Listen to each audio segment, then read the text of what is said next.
আমি আজকে একাত্মতা ঘোষণা করছি এই কারণে, আমি আমার সন্তানের হত্যার বিচার চাই। আমি বিচার চাই, আমি বিচার চাই। এই বিচার আপনাদের নিশ্চিত করতেই হবে। আমার সব সন্তানের কাছে আমার অনুরোধ, আপনারা আমার সন্তানের হত্যার বিচার করুন। কারণ হাদির শেষ ইচ্ছা ছিল যদি মৃত্যু হয় তবু যেন আমার মৃত্যু বিচার হয়। আমি এই বিচার চাই। ইনসাফের বাংলাদেশ চাইলে যদি মৃত্যুবরণ করতে হয়, আর কত রক্ত দেবে আমাদের সন্তানেরা?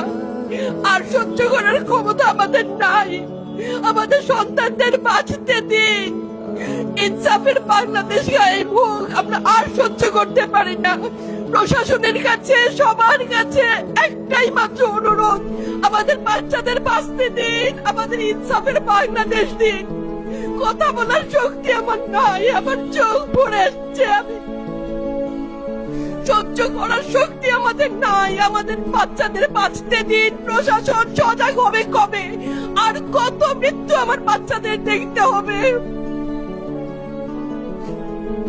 আমি কথা বলতে পারছি না। আপনারা সবাই আমার বাচ্চা হাদির জন্য দোয়া করবেন, আমাদের বাচ্চাদের জন্য দোয়া করবেন, আর ইনসাফের বাংলাদেশ যেন কায়েম হয় সেজন্য দোয়া করবেন। আসসালামু আলাইকুম।